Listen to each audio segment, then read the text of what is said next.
Come on, Ryan, we have to get our podcast numbers up. This will make us famous. Come on, do something sexy.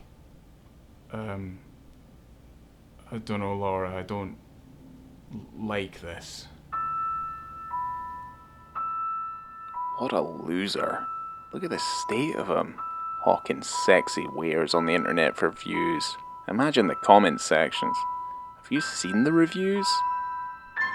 Am I all those things they call me on the internet? When I stare in the mirror, what stares back? Well, probably just me. Is death a soft, cottony darkness? Is my mind being eaten away by tiny little white worms? Who's that talking?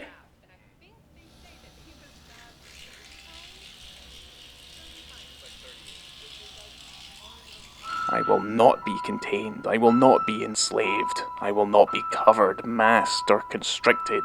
I have a voice. Oi.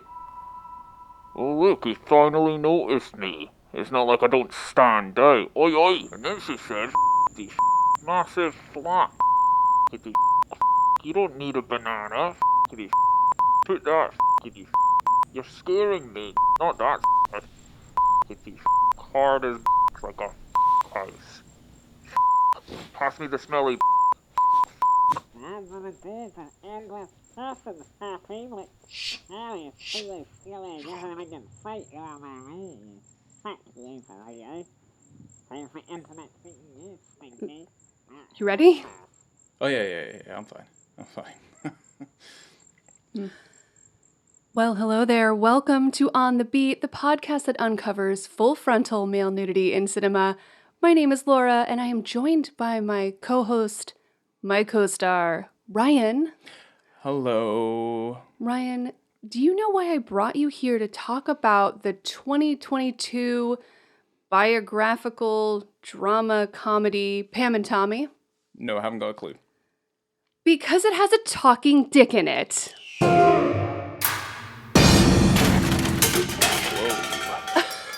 Okay. So this is the... I know. Yeah, this is the new show from Craig Gillespie of I, TONYA fame. Yeah, that's true. Yeah. And I found out that at least I don't know if it's in production or in talks, that there's going to be a Chippendales movie from him.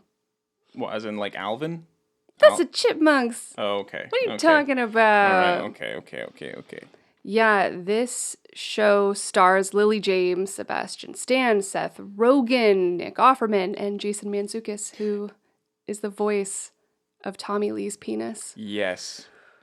This will not be spoiler free, so if you've not seen up to episode 2 of this show, of which there is 8 episodes in total, you're about to have the logical feces spoiled out of this show. Indeed. So, out of this middle of the road show, I would say.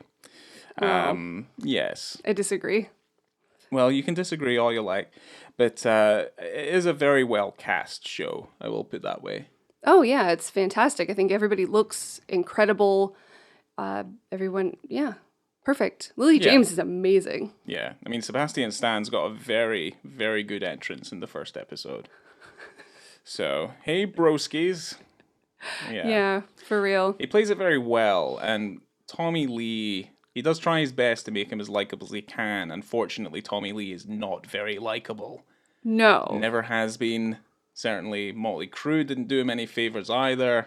I'm not a Motley Crue fan, as you might be able to tell. No. And certainly, Tommy Lee's quite an undesirable individual, I feel. Well, I mean, they start off right in the beginning of the show making sure that you know that he's awful. He's a man about mayhem. That's what he is. That's Oh why he's got goodness. That's why he's got it tattooed on his stomach. Yeah. Effectively what we're introduced to is Seth Rogen as a carpenter there. And they're all struggling to get their money from Tommy Lee, who is effectively a millionaire. I mean, Motley Crue is huge. Right. Absolutely massive. Kind of on the decline of Motley Crue's fame at this point. Yeah, well, they're an 80s band. They're effectively an 80s hair metal band. I didn't even get to give you the synopsis, and I want to hear about Craig Gillespie if you've got some notes on him. But the synopsis is, this comedic series takes on the true story behind the release of the first ever viral video in history, The Sex Tape of Pamela Anderson and Tommy Lee. It's a very crazy story. It's a very crazy story. Oh, yeah. Yeah, it's insane. And there was a whole article written about it that gave a lot more detail. I can't remember if it was like a Rolling Stone article. Yeah, from 2014. I read the whole thing. Yes. It's even more bonkers than the show. Yeah, I've not got much to say on Craig Gillespie because I feel the real star of this show is Lily James playing Pamela Lee. Because certainly she is the true victim of this entire story. Yeah. Is Pamela Lee. And I'm gonna call her Pamela Anderson because that's what it is. Because she came from Baywatch. Baywatch was a phenomenon. Mm-hmm. And still is to many degrees. Everyone's seen Baywatch. It's like anyone across the world has seen Baywatch. Yeah. I've watched it recently. It's still entertaining. Yeah. So yeah. Oh, the tagline, which I really, really like, is the greatest love story ever sold. Yes. So I guess like this is where we kind of get into the sordid history of celebrity sex tapes, because I don't know if this is maybe the first ever popular and certainly sold celebrity sex tape that's ever come about. Yeah, especially kind of during the birth of the internet as we know it. Yes. As well. Yes. So I would also kind of point out as well that this isn't a publicity stunt what they're doing. No. As much as I feel like at the time people felt that it was. Yeah, of course, it kind of seemed that way. Yes. I mean, when you look at her public persona and his as well, yes, it makes sense that people would think, oh, they're doing this. Just purely because of the hastity that they got married, and certainly under the circumstances, it did feel like they were plugging for publicity. But certainly the way that the story is told is it's told very sympathetically in Pamela Anderson's corner. Of course, as it should be. But unfortunately, this certainly sets then the precedent for several other celebrities, or certainly wannabe celebrities, who want to get on the ladder, get their foot on the ladder, and effectively release sex tapes. Yeah. Kim Kardashian and Paris Hilton. You know, I mean, it's kind of just, it ends up kind of being a little bit gross. So like a sense of exploitation. Of course, yeah. Then kind of becomes this more profiteering angle. Well, just to have something that dear to you and so private stolen from you and put out there is horrifying. Yes. And certainly I felt like that's almost the way that it's being portrayed here. But enough of that. We need to talk about this penis. I know. So this is episode 2 of the series, this limited series. And I mean, this comes in it starts like 30 seconds in, and then it's 19 minutes, 21, 29, 20, it just goes on. Yes, There's so much of it. Yes. But the thing about this is that this is an animatronic penis. This is not Sebastian Stan's penis. No. And no, his dick can't talk in real life. No. And it's certainly not voiced by Jason Mantzoukas in real life either. I know. Wouldn't that be weird? Terrifying. Wouldn't it be weird if your penis talked to you? Yes, and I had the face of Jason Mantzoukas. Terrifying. I love Jason Mantzoukas. Yes, I would. But yeah, I guess if it had a man's face. Yes, if it had eyes and stuff, yeah, and it would be really scary. Yeah, it would be very scary. No, I mean, certainly they give a lot of light to it. This is the weirdest part of the show because this weirdness is not actually ever approached in any of the future episodes of the show. No. The weird and sordid history of the story persists it, but this is the strangest part of the entire story, and I don't know where it lies in truth.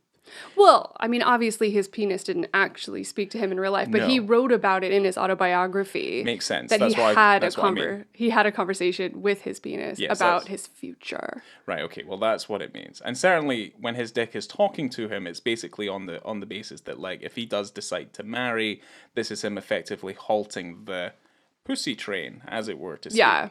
But very much as it swings back and forth yes. and around yes. It's on his body. It's not a CG penis. It's certainly a trauma-esque penis, just obviously with less veins and teeth. But to be fair, it's startling. I mean, certainly Tommy Lee prides himself probably more on the size of his member than he does on his drumming skills. Yeah. It's the only stick that really matters to him. Pretty much. That's very clever. But yes, certainly that is his kind of driving force. But certainly Pamela Lee ends up being the person that settles him down. In a way. I mean, at least in terms of the show. Yeah. I don't know what happened in their real life. No, well, I mean, eventually it kind of came out that Tommy Lee beat Pamela, and then that was the nail in the coffin for their marriage. Well, so, yeah, as it should be. Yeah, no, it's not very nice. I do like the way that their story is in the show. I think it's romantic, even though it's gross. Yeah. How they meet, and it just is funny. You know, she's out buying Goldschlager shots. Yes. Which is so 90s. Yes. Have you had Goldschlager? No. It's terrible. That's fine. I mean, I'm a poor boy from a poor family, so I mean, I don't really have that kind of. It's not that expensive. It's not like that. Okay. No. It kind of comes about that people are tossing money about hand over fist in this series. So. Right. Yeah.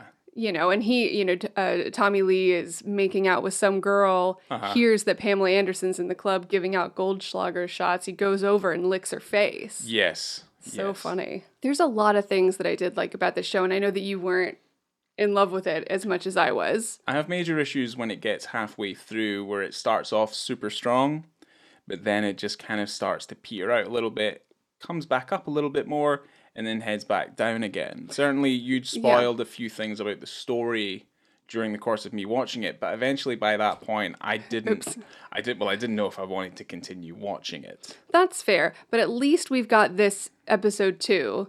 Yes. That will be classic and infamous, at least in terms of what we talk about on our show. It's wild. This is something that we're probably not going to cover. I say trauma-esque because it's so kind of out there and wild. Yeah.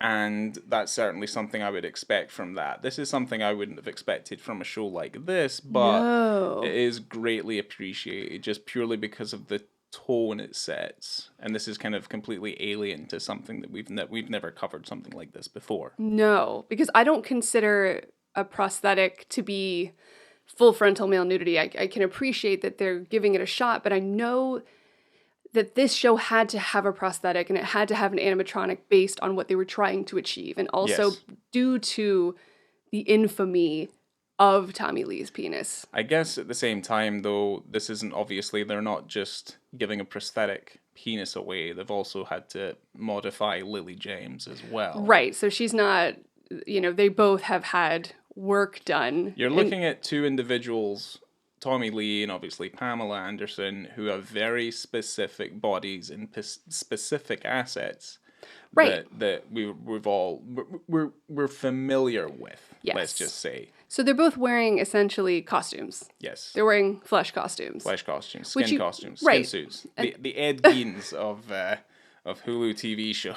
Right. So because it is prosthetic, because it is animatronic, I can't give Sebastian Stan any credit for this. Although I feel like in the press at least, he's accepting credit. Right. For going full frontal. Okay. And I haven't seen his film Monday. I think it's a 2020 or 2021 film. Okay. Where I do believe there is full frontal in it. Got you. If there is, we will cover it, of course, for all the Seb Stans out there. Is that what they call them? That is something that came out of your mouth, not mine. Okay, well. Okay. Whoops. I'm not one of them. I do think he's fine. Okay.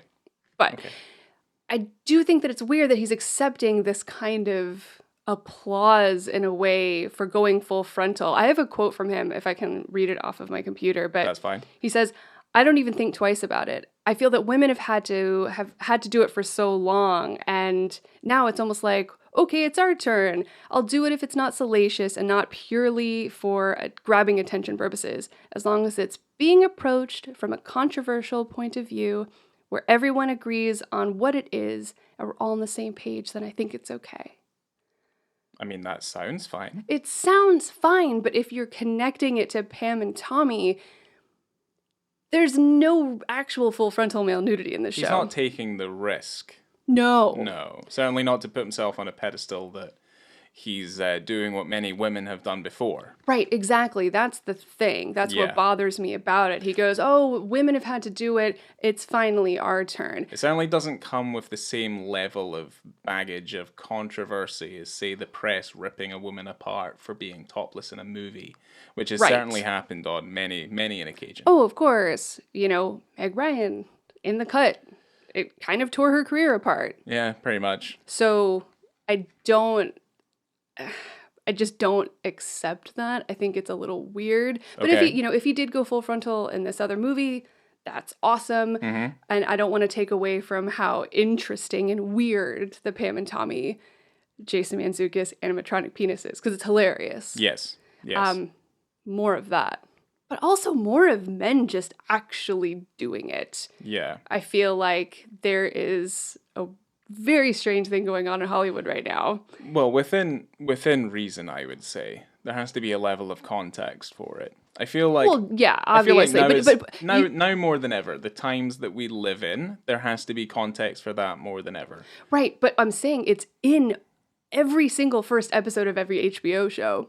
Yes, it's also now being part of a checklist. We've also seen films win big awards at the Oscars for they've had full frontal nudity in them, and other films that have quite a lot of full frontal male nudity in them don't get an eye sure. So right, so just don't take credit when you don't deserve it. Okay.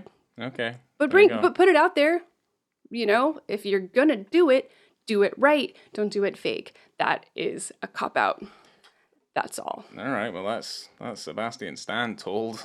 I guess. Sorry, I do really like Sebastian Stan, but come on. Yeah, he's all right. He seems like a solid dude. He's gone ways since Gossip Girl. That's for sure. Oh my god. Yeah. Nice. Okay, so we're should do our ratings. Oh, that's a hard one. Gosh, I am going to. Ooh, you go first. You go first on your visibility and context. 5. I'm having a hard time with this one. Okay. Don't take too long. 5. Okay, good. There we go. Even though it's fake. It is fake, it's fake. But you see it all. You do. You see a lot of it. You see a lot of it. That sex scene in that episode is one of the funniest things. Yeah, it's wild. It's crazy. It's fantastic. But then what would you give the show? 4. I liked it. I think I finally rated it as a 2.5 out of 5. Oh, that's pretty poor. It's 100% middle of the road. Too many ebbs and flows. Can't start off that strong, struggle for 2 or 3 episodes, and then try and bring it back in the last 3. It's just not going to happen. I think it's a very interesting story. I think it was put together in a very interesting way. I really also love Lake Bell, and she directed maybe 2 or 3 episodes. Yeah, it's also not. It's not a. Craig Gillespie did, I think, the first 2, and then obviously a bunch of other directors take the helm after that. But it's certainly not shows as we know this. They are not directors' shows. They're writers' shows. So But yeah, that's my 2 cents. Alrighty. Yeah. Alrighty. Well, gosh, thank you for being here with me today and talking about Pam and Tommy and that talking penis, and coming to you from the rooftop of Tower Records. All right, okay. I mean, we're not, but... No, we're not there. We're not on Earth, no. I've been Laura. I've been Ryan.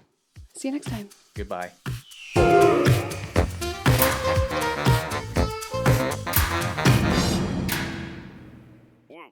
Forgot I was doing this, Pappy.